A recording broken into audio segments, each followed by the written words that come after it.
Hello students, आज हम class 9th exercise 6.2 में क्वेश्चन नंबर 4 से स्टडी करेंगे। देखिए क्वेश्चन नंबर 4 में क्या है, पी क्यू पैरेलल है एस टी के। आपके पास ये डायग्राम है, इसमें ये पी क्यू है, ये एस टी है, ये दोनों क्या दे रखे हैं, आपस में पैरेलल दे रखे हैं। एंगल पी क्यू आर दे रखा है 110, एंगल आर एस टी दे रखा है 130। तो आपको फाइंड आउट करना है एंगल क्यू आर एस, ये वाला एंगल फाइंड आउट करना है। ठीक है, देखिए हिंट में दिया है कि make a line parallel to S T through point are.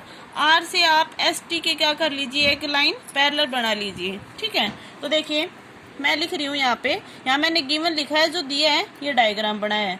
अब देखिए हम सॉल्यूशन में क्या करेंगे, सबसे पहले extend P Q to Y and draw L M parallel S T. ठीक है, थ्रो आर। देखिए क्या क्या है, पी क्यू को एक्सटेंड कर रहे हैं, इसको बढ़ा रहे हैं आगे की तरफ। ठीक है, इस तरह से कहाँ तक बढ़ा दिया, वाई तक, सॉरी कैपिटल वाई था।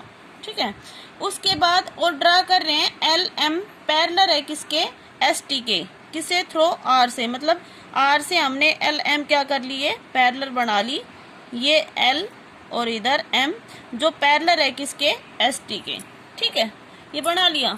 अब देखिए आपके पास angle T S X, angle T S और एक्स, ये जो है पॉइंट, ये मान लीजिए एक्स, टी एस एक्स, ये वाला एंगल। ठीक है, किसके बराबर है, क्यू एक्स एस। ठीक है, देखिए एंगल टी एस एक्स ये वाला एंगल और क्यू एक्स एस इस वाले एंगल के होगा ना। देखिए ये लाइन इसके पैरेलल है, तो ये अल्टरनेट एंगल होंगे ना। ये 130 है, तो ये भी कितना होगा, 130 का होगा। यहाँ आप रीजन लिख दीजिए, अल्टरनेट एंगल्स। ठीक है, तो एंगल क्यू एक्स एस कितना आ गया, 130 डिग्री। ठीक है, अब ये 130 था, देखिए ये 130 है, तो ये एंगल और ये एंगल लीनियर पेयर एंगल होंगे ना। तो यहाँ आप लिखेंगे angle Q X S plus angle R X Q, angle R X Q मतलब ये अंदर वाला एंगल, इज इक्वल टू 180। और रीजन लीनियर पेयर एक्सिम से। ठीक है, अब देखिए क्यू एक्स एक्स कितना था, Q X S 130 plus R X Q is equal to 180। तो यहाँ से आर एक्स क्यू कितना आ जाएगा, 180 में से 130 को माइनस कर दीजिए, कितना आ जाएगा, 50 डिग्री। ठीक है, अब देखिए आपके पास पी क्यू आर ये वाला एंगल और क्यू आर एम ये वाला एंगल, ये कंप्लीट 110 है, तो ये भी 110 होगा। दूसरा आप ये भी कर सकते हैं, देखिए ये 110 है, तो ये कंप्लीट, ये लाइन स्ट्रेट है, तो ये दोनों भी क्या होंगे, लीनियर पेयर एंगल होंगी। तो आप लिखेंगे angle P Q are plus angle, देखिए मैंने लिखा है पी क्यू आर ये बड़ा एंगल, और हम प्लस कर रहे हैं इसको, तो X Q R, X Q R is equal to 180। और ये क्या होगा, रीजन लीनियर पेयर एक्सिम से। ठीक है, अब ये कितना था आपके पास, P Q R 110 plus X Q R is equal to 180। तो यहाँ से एक्स क्यू आर कितना आ जाएगा, 180 में से 110 को माइनस कर दीजिए, कितना आ जाएगा, 70 डिग्री। एक्स क्यू आर कितना आ गया आपके पास, 70 डिग्री। ठीक है, अब देखिए ये ट्रायंगल की शेप में है, ये आपने निकाल लिया था 50 था, ये निकाल लिया 70 था, तो आप आर निकाल सकते हैं, एंगल सम प्रॉपर्टी से निकाल सकते हैं ना। तो आप क्या लिखेंगे, X R Q is a triangle. ठीक है, और इसमें तीनों एंगल का ऐड कितना होगा, 180। तो आप लिखेंगे X Q R X plus angle R X Q और plus angle X Q R, X X Q R. ठीक है, इज इक्वल टू 180 डिग्री। और रीजन लिखेंगे आप, एंगल सम प्रॉपर्टी। ठीक है, अब ये निकालना है आपको, Q R X plus R X Q. यहाँ से कितना आया था आर एक्स क्यू 50 प्लस ये कितना आया था 70 इज इक्वल टू 180। तो क्यू आर एक्स क्या होगा 180, ये 7 और 5 120। तो यहाँ से आपके पास क्यू आर एक्स कितना आ जाएगा 60 डिग्री। और यही आपसे क्या पूछा था, फाइंड आउट करना था 60 क्यू आर एक्स कितना आएगा। तो कितना है आपके पास 60 डिग्री। देखिए स्टूडेंट्स, क्वेश्चन नंबर 5 आपके पास ए बी पैरेलल है सी डी के। ठीक है, इसमें दे रखा है angle A P Q 50 degree और पी आर डी 127 डिग्री। तो आपको एक्स और वाई क्या करने हैं, फाइंड आउट करने हैं। तो देखिए आपके पास A B line C D के पैरेलल दे रखी है, तो ये लाइन ट्रांसवर्सल लाइन हुई, ये एंगल इसका क्या होगा, अल्टरनेट एंगल होगा ना इस कंप्लीट एंगल का। ये कंप्लीट एंगल होगा आपके पास angle A P R is equal to angle P R D. ठीक है, और रीजन लिखेंगे आप अल्टरनेट एंगल। देखिए इसको आप लिखेंगे 50 डिग्री प्लस वाई, ये कंप्लीट एंगल। ठीक है, इज इक्वल टू 127। तो वाई कितना आ जाएगा 127, 50 इधर आके माइनस का हो जाएगा, तो वाई आ जाएगा आपके पास 77 डिग्री। ठीक है, अब देखिए आपके पास, आपको पता है कि ट्रायंगल होती है, उसका जो एक्सटीरियर एंगल होता है उसके अपोजिट जो इंटीरियर एंगल होते हैं उनके सम के बराबर होता है। ठीक है, तो यहाँ आपके पास एक्सटीरियर क्या है 127 और इंटीरियर क्या है आपके पास x प्लस वाई।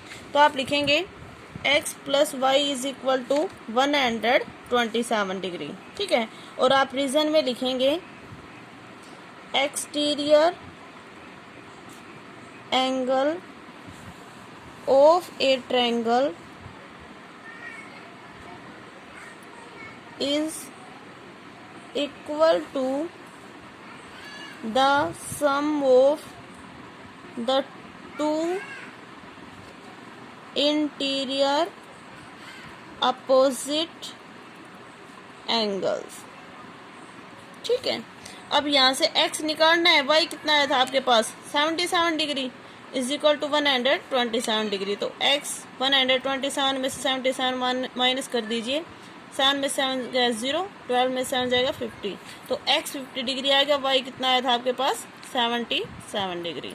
ठीक है, देखिए स्टूडेंट्स क्वेश्चन नंबर 6 में कहा there are 2 mirrors P Q and R S. आपके पास 2 मिरर दे रखे हैं पी क्यू और R S, placed parallel to each other, दोनों के आपस में पैरेलल हैं।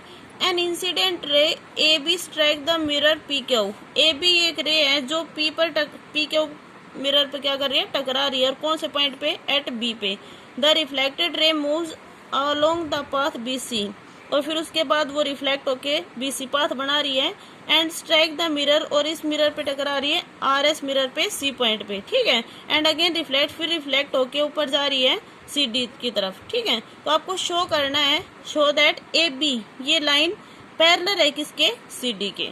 ठीक है, तो देखिए आपने लिखा यहाँ पे at point B draw B E perpendicular P Q and at point C draw C F perpendicular R S.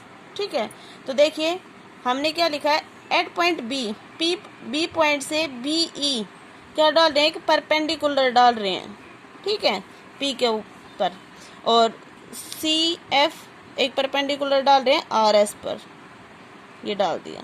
ठीक है, अब यहाँ एंगल बन रहे हैं आपके पास एंगल 1, ये एंगल 2, और यहाँ बन रहा है एंगल 3, और ये बन रहा है एंगल 4। ठीक है, अब देखिए मैंने लिखा है angle 1 is equal to angle 2, ये एंगल इसके क्या लिखा है, बराबर लिखा है।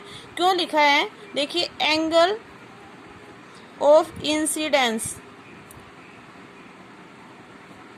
Is equal to angle of reflection, क्योंकि इंसिडेंस एंगल किसके बराबर होता है? रिफ्लेक्स एंगल के बराबर होता है, ठीक है। और एंगल 3 भी किसके बराबर हो जाएगा? एंगल 4 के। ये रीजन रहेगा सेम, ठीक है। अब देखिए आपने यहाँ पे एंगल 2, ये लाइन इसके पैरेलल है तो ये ट्रांसवर्सल लाइन हुई तो एंगल 2 एंगल 3 के बराबर होगा ना। और ये क्या होगा रीजन में? अल्टरनेट एंगल, ठीक है। अब देखिए किसी तरह से अगर आप इस कंप्लीट एंगल को इसके बराबर कर देते हैं तो ये अल्टरनेट एंगल हो जाएंगे। इसका मतलब ये लाइन इसकी क्या हो जाएगी? पैरेलल हो जाएगी, क्योंकि ये क्या हो जाएगी? इनकी ट्रांसवर्सल लाइन हो जाएगी। तो देखिए आपने angle 1 is equal to angle 2 था, हमने दोनों साइड क्या कर दिया? इसको 2 से मल्टीप्लाई कर दिया, ठीक है। Multiplying by 2 on both sides, तो ये क्या हो जाएगा? 2 angle 1 is equal to 2 angle 2। अब देखिए 2 एंगल 1 है, इसको हम एंगल 1 प्लस एंगल 1 लिख सकते हैं। एंगल 2 था, इसको एंगल 2 प्लस एंगल 2 लिख सकते हैं ना। अब देखिए यहाँ पे एंगल 1 प्लस 1 था तो एक एंगल 1 ऐसे ही रहेगा और एक एंगल 1 की जगह मैंने एंगल 2 लिख दिया, क्योंकि ये बराबर है ना। तो यहाँ लिख दिया आपने एंगल 1 प्लस एंगल 2। इसी तरह से देखिए आपके पास एंगल 2 प्लस एंगल 2 था, तो यहाँ पे देखिए यहाँ पे एंगल 2 आपके पास किसके बराबर था? एंगल 3 के। तो यहाँ से आपने क्या लिख लिया?